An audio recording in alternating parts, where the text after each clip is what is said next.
Ladies and gentlemen, welcome back to the analysis of YOLENO TV. I hope you're well from wherever you're watching this channel. Now, for the past 4 days, I've not been available because I'd gone to for the burial of my grand uncle. He had suffered from liver cancer, stage 4, and unfortunately, aliaga. So that's why I've not been able to make contents here, ladies and gentlemen. So in this analysis, ladies and gentlemen, now that I'm back, I want us to go to something that is trending regarding AhmedNassir Abdullahi. For those who know AhmedNassir, you know him to be one of those people who previously supported Uhuru Kenyatta and then shifted allegiance to William Ruto. And you know about the campaigns and the online campaigns, the online rants and everything.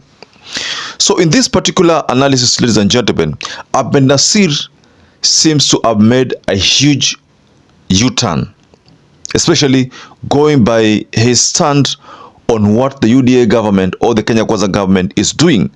So I want to take you to a very, very explosive tweet from AhmedNassir. And in this tweet, AhmedNassir seems to be saying that Kenyans are under siege.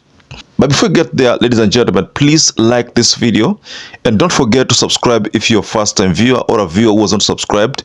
And to existing subscribers, thank you so much for always supporting this channel. Now, this is what AhmedNassir told William Ruto. Overtaxation, especially of goods and services used by Mama Mboga and Wanjiku, make governments very unpopular and delegitimized when it doesn't provide corresponding services or when the taxes are stolen by corrupt civil servants. President William Ruto's government is going that route full speed.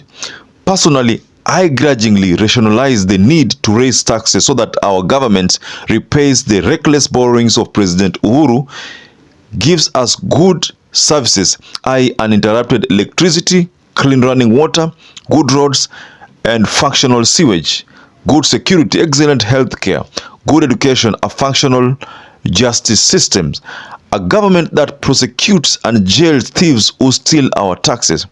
Our government raises taxes every year and we obviously don't get value of money. We don't have good roads, health services and are in shambles. The education system is almost non-existent. Judges make more than lawyers. Farmers are suffering because of fake fertilizers and Honorable Mithika Linturi refuses to take responsibility. Theft of public money is normal. Governors and county officials are stealing like crazy, etc. So surely, why do we pay taxes for CSS, judges and governors to steal it? Doesn't make sense for me. William Ruto needs to engage Kenyans on these taxes and why it is stolen under his watch. Mr. President, we will pay taxes but give us value for our money and stop your waziris, judges and governors stealing Wanjiku's taxes.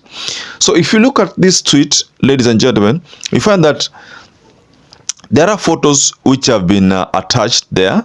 There is one where there is Musalia Mudavadi and a certain comedian and William Ruto is there. And in that picture, it is captioned, Kenyans said to pay more for phone calls and internet as finance bill 2024 proposes a hike in excise duty from 15% to 20%. Then there is another photo here of cars, whereby I think Kenyans will be required to pay up to 100,000 yearly if you own a car. Then there is a photo of bread there, and I think that photo of bread there is meant to symbolize what the government is doing of increasing taxes on bread so that bread can be, expensive. So these are not things which we can say are very, very Kenyans are comfortable about.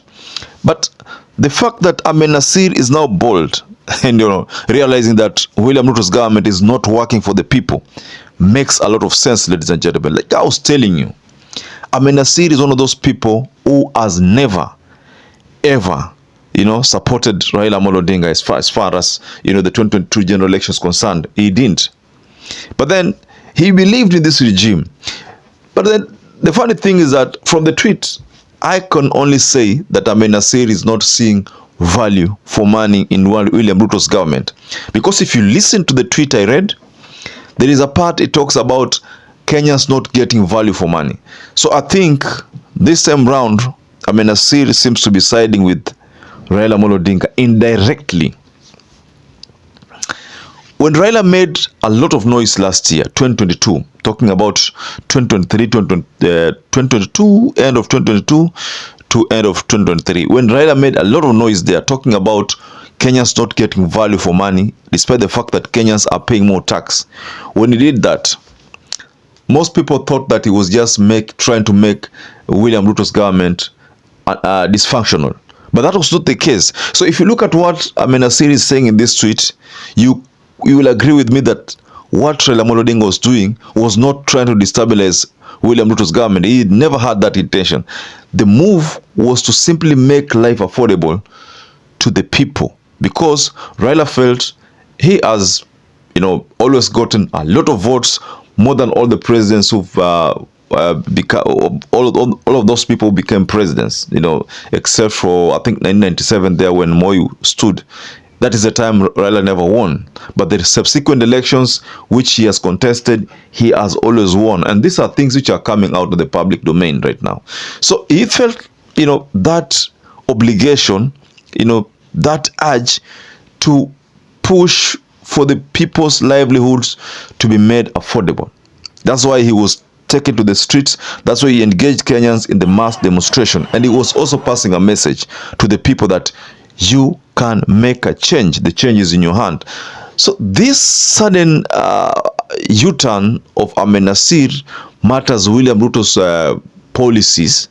So we can't say that even in this analysis, ladies and gentlemen, the tweet that AhmedNassir has shared, we can't say it's because he feels that he has not been given a job in the William Ruto's government. I don't know whether that's the feeling, because someone else would think along that line that AhmedNassir this time around could be making this kind of assertions simply because he has not been given a job in the UDA.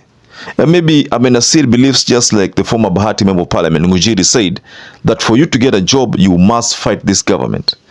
So I don't know whether AhmedNassir is also taking that approach, fight the government so that you can, you can benefit from it.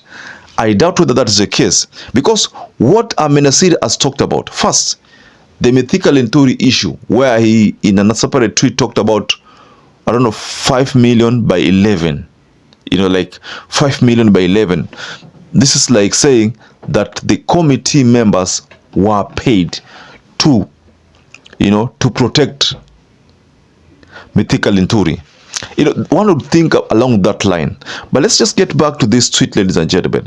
What AhmedNassir is talking about is what is looming, the Finance Act 2024. Mind you, the 2023 Finance Act proved to be unbearable. But this is going to be more unbearable, going by the details of that act. There is a part here, it talks about a hike of excise duty from 15% to 20%. That is on calls and on internet. Personally, I think this is a major shift from William Ruto's manifesto. Tumesema hivi kama Kenya Kwanza, vile tulitengeneza last mile ya stima, sasa tutafanya last mile ya internet. Tunahitaji karibu bilioni 38 kusukuma hiyo stima, kusukuma internet iende kila nyumba. Na sasa wale mnafanya biashara pale sokoni, sasa pale sokoni kupiga simu hautahitaji tena bundles. Unajua watu wengi wanahangaika na bundles, bundles. Simu utakuwa unapiga free of charge, simu haitakuwa inakatika kwa sababu sasa tutakuwa tumedeploy internet. The manifesto where he talked about no charges on calls. In fact, he talked about free internet. So if he's going to put an additional 5% excise duty on the internet, that means he's only seeking to make it expensive. And this is a shift from his earlier promise. So I personally agree with AhmedNassir's assertions here, and this is not personal. AhmedNassir is not being personal. AhmedNassir is just telling the truth, ladies and gentlemen. So what do you think about this bombshell from AhmedNassir regarding what he has said about William Ruto not giving Kenyans value for money. No value for money. The people pay tax, but they don't get the services they were supposed to get. This is a major shift from the manifesto William Ruto launched and what he is actually doing on the ground. What people would say, vitu vichenjanga. You know, things have changed. Ladies and gentlemen, what do you make of this sudden revelation from AhmedNassir regarding Ruto's manifesto shift? Just call below the comment section and just offer your reaction, ladies and gentlemen. So perhaps if you're watching this video and you're not subscribed, please take 1 second and subscribe, like this video. Till we catch up again, stay safe and stay blessed.